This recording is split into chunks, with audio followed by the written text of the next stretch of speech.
E aí, tudo bem? Olha só que ideia. E se a maior ameaça ao cristianismo hoje não viesse de fora, dos críticos de sempre, mas sim de dentro, dos seus próprios padres e teólogos? É sobre isso que a gente vai conversar hoje.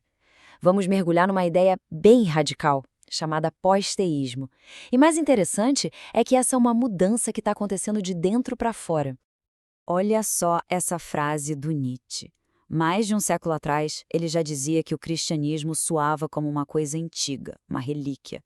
Mas o que ele com certeza não imaginava é que hoje, essa mesmíssima sensação, essa ideia de que algo ficou para trás, está sendo dita por padres, por bispos. É isso mesmo. A crítica agora está vindo de dentro da própria igreja.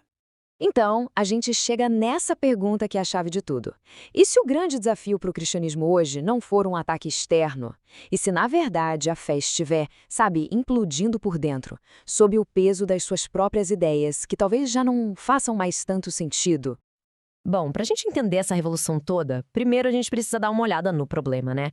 Que crise é essa que está fazendo tanta gente pensar tudo? E o problema tem nome, viu? É o que chamam de dissonância cognitiva. Sabe o que é isso? É aquela sensação super desconfortável, quase insuportável, de viver com um pé no século I e o outro, bem aqui, no século XXI. É o choque entre a fé que a gente aprendeu na infância e a realidade que a gente vive todo dia. Pensa só. De um lado, a fé tradicional fala da criação do mundo em 6 dias, de milagres que quebram as leis da natureza. Do outro, a ciência moderna nos apresentou o Big Bang, a cosmologia, as leis da física. O que o pós-teísmo diz é o seguinte: tentar fazer esses dois mundos encaixarem à força é o que está causando essa crise de fé em muita gente. E aí fica a pergunta no ar: será que a gente precisa mesmo escolher um lado? Ok, e é bem no meio dessa crise toda que aparece uma ideia. E que ideia? Uma proposta bem radical. E se o problema não for a fé em si, mas a nossa própria definição de Deus? De forma bem direta, o pós-teísmo é isso aí, um movimento que nasce dentro do cristianismo e diz que aquela imagem tradicional de um Deus pessoal, sabe? Um ser sobrenatural que fica lá em cima, controlando tudo aqui embaixo, que essa imagem é uma invenção humana. E mais, uma invenção que já deu o que tinha que dar, ficou obsoleta. E para a fé conseguir sobreviver no mundo de hoje, essa ideia de Deus precisa morrer. Essa citação do teólogo José Maria Vigil resume a ideia de um jeito perfeito. Ele diz que o nosso conceito de Deus não é uma foto da realidade, é um modelo. Uma ferramenta que os seres humanos criaram para tentar dar um contorno, uma forma, a um mistério que é gigantesco, que a gente mal consegue entender. É aquela velha história: o mapa não é o território. O mapa ajuda a navegar, mas ele não é o lugar em si. Então, a lógica do argumento posteísta se divide em 3 passos bem claros. Passo 1, essa ideia de um Deus pessoal, o teísmo, é um modelo criado por nós humanos, não é a realidade. Passo 2, esse modelo envelheceu, ficou obsoleto, hoje ele mais atrapalha do que ajuda. E aí vem o passo 3, que é o mais ousado de todos. Para a espiritualidade poder evoluir, a gente precisa deixar esse modelo para trás e caminhar em direção ao que eles chamam de uma fé adulta. Mas afinal, quem está por trás dessa revolução toda? E é importante dizer, não são ateus, não são críticos de fora, são pessoas que estão sendo chamadas de os novos reformadores do nosso tempo.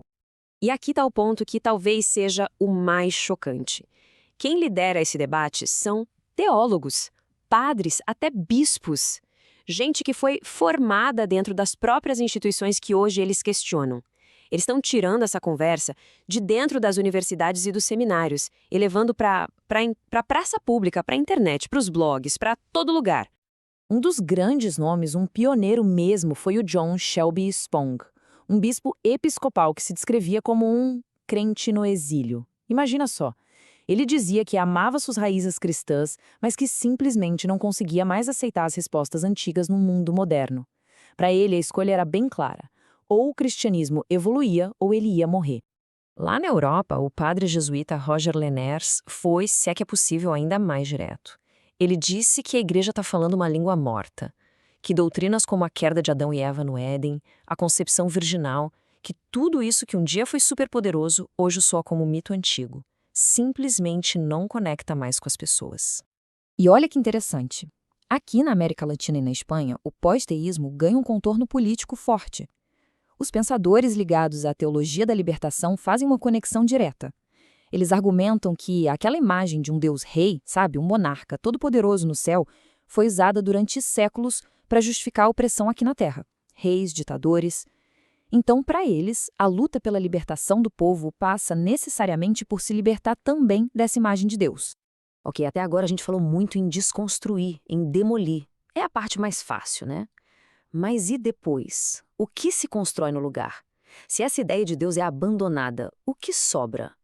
É aqui que a coisa começa a ficar fascinante de verdade. Pois é, essa é a pergunta de $1 milhão, né? Se esse Deus que intervém no mundo, esse ser sobrenatural, é uma invenção, o que fica no lugar? Será que a espiritualidade vira um buraco, um vazio? Ou será que existe um outro jeito de pensar e sentir o que a gente chama de divino? E a resposta começa com uma mudança de linguagem. É uma transformação radical. Em vez de falar de um ser, eles passam a falar do fundamento do ser. Em vez de um rei, da profundidade mais íntima da realidade. A grande virada de chave é exatamente essa. Deus deixa de ser um quem para se tornar um o quê. A própria teia da existência, a fonte da vida, na qual todos nós estamos mergulhados. E por mais que isso soe como algo super novo, super radical, essa ideia, na verdade, tem raízes bem antigas na própria tradição cristã. Séculos atrás, um místico chamado Mestre Eckhart já fazia essa oração incrível.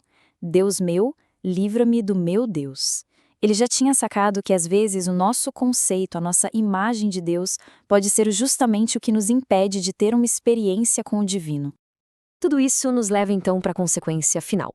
E que para muita gente é a parte mais chocante de todas. Se Deus não é mais aquilo que a gente pensava, será que a gente ainda precisa de religião? A resposta deles passa por uma distinção fundamental: separar religião de espiritualidade. Pensa assim, a religião é como o prédio, com suas instituições, suas regras, seus dogmas. Para os pós-teístas, esse prédio talvez esteja desmoronando. Mas a espiritualidade? A espiritualidade é como uma flor que consegue nascer e crescer nas rachaduras desse concreto. É a busca humana por sentido, algo que existe e pode florescer, com ou sem os muros da religião. O teólogo Paolo Gamberini vai direto ao ponto. Ele diz que as religiões são como uma fase do desenvolvimento da consciência humana. Uma fase super importante, claro, mas que precisa ser superada. É como as rodinhas de apoio numa bicicleta, sabe? Ajudam a gente a começar, mas para poder pedalar de verdade e ir mais longe, uma hora a gente tem que tirar. Então a gente vê uma troca clara aqui. Sai um sistema baseado em dogma, em instituição, em submissão, e entra um caminho focado na experiência pessoal, na conexão, na confiança. A proposta é sair de um modelo de controle para um caminho de liberdade, onde cada um se torna o arquiteto da sua própria jornada espiritual. No final das contas, o grande objetivo do pós-teísmo é esse: oferecer um caminho para uma fé adulta.